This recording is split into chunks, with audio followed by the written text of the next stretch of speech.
We begin with some updates from West Asia as part of a second hostage exchange under the initial phase of a ceasefire agreement with Israel. Hamas has released 4 Israeli women hostages whose names it released on Friday from Gaza. Clutching Hamas-branded gift bags and wearing military fatigue, the 4 Israeli hostages, Karina Ariev, Daniella Gilboa, Naama Levy and Liri Albag, were handed over by Hamas to the Red Cross. They waved and gave thumbs up as they were paraded on stage before dozens of militants and a huge crowd. Hundreds of Gaza residents who gathered to watch the scene responded with cheers before the women were escorted to the waiting Red Cross vehicles. The Israeli military said the women were then transferred back into Israel, where they were reunited with their families. All the 4 women were captured on October 7th, 2023, during Hamas's attack on the Nahal Oz military base. These women were reportedly serving as IDF surveillance soldiers. Before the release, Hamas and Red Cross signed agreement ahead of the release of hostages. Dozens of masked and armed militants from the Hamas and the Islamic Jihad gathered in Gaza City for the handover of the hostages. People cried tears of joy at Tel Aviv Square as Israelis watched the release of hostages. People also gathered with photos of female hostages who have been released. Soon after the release of the hostages, buses carrying Palestinian prisoners freed as part of the Gaza ceasefire and hostage release deal departed from 2 Israel prisons. The buses left Ofer prison in the occupied West Bank. Israel has confirmed 200 Palestinians held in Israeli jails have been released in return for 4 Israeli women hostages, all of them soldiers, freed earlier Saturday by Hamas. However, Israel has said it would block the return of displaced Palestinians to their homes in northern Gaza until civilian woman hostage Arbel Yehud is released. We are continuing to progress with the implementation of the agreement for the return of the female and male hostages, and we are prepared and await with responsibility to receive all female and male hostages that are set to return in the near future. Hamas did not comply with the agreement on its obligation to return civilian females first. Hamas sources have, however, said Yehud is safe and in good health. However, the ceasefire itself, brokered after months of negotiations, has not been enough to halt the violence entirely. While Gaza experienced a temporary pause in hostilities, violence continued to flare in the West Bank. Israeli security forces have been conducting airstrikes and ground operations in Jenin, a stronghold of militant groups. In the latest, an Israeli drone strike killed 2 people in the town of Kabatia. According to the Palestinian Health Ministry, at least 14 people have been killed since the Israeli operation began earlier this week.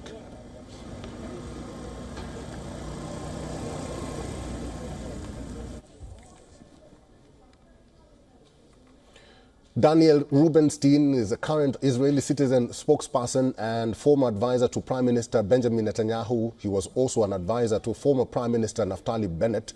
Is joining us live on this broadcast. Mr.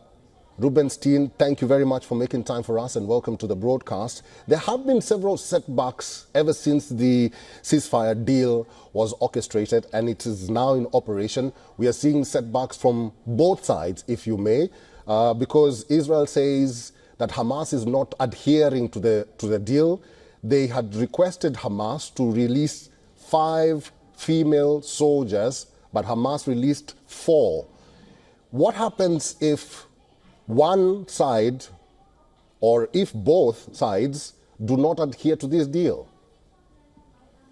Thank you for having me. It's not at all a surprise that Hamas is not keeping to the terms of the deal by the letter, and the reason that it's not a surprise is because Hamas is a barbaric terrorist army whose stated mission is to fight Israel until Israel is destroyed.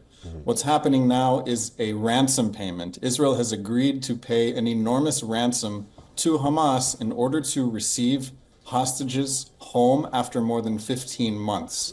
As part of the deal, Hamas agreed to release Israeli civilians first before releasing Israeli soldiers. There is an Israeli civilian woman who remains in captivity. Hamas did not release her today, and Israel pointed it out that Hamas did not release her, and Hamas is now saying, okay, we'll release her next week. But of course, if Hamas is not going to keep to the deal, then of course Israel will be slow to implement its requirements under the deal.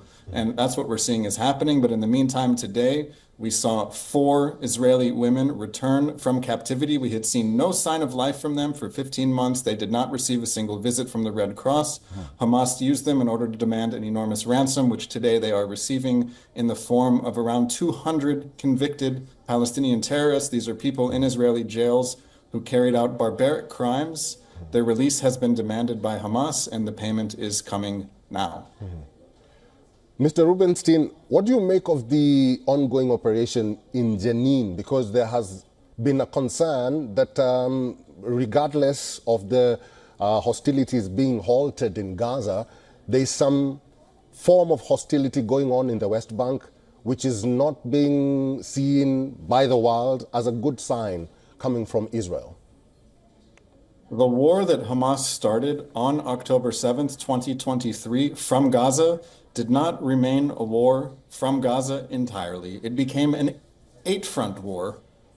Gaza, the West Bank, Lebanon, Yemen, Syria, Iraq, the Iranian regime itself, Yemen, and also attacks on Jews around the world. These accelerated from October 7th, 2023. And so what you're seeing in the West Bank is a continuation of the war that Hamas started. In the West Bank, Hamas remains popular. There are cells of terrorist organizations in Palestinian cities where the local Palestinian government has not been able to crack down on them due to their own weakness. So we have lots of terrorists in the West Bank who are plotting attacks against Israeli civilians, and the Israeli public is not going to sit and wait for these terrorists to carry out an attack before acting to stop them. So this is what I would call a common sense operation to stop people from carrying out murders on your own citizens. Mr. Rubenstein, as we end this conversation, I want your views on the deal. How fruitful do you think, or do you believe, do you have any hopes in the deal, becoming fruitful for both Israel and Palestine and Gaza?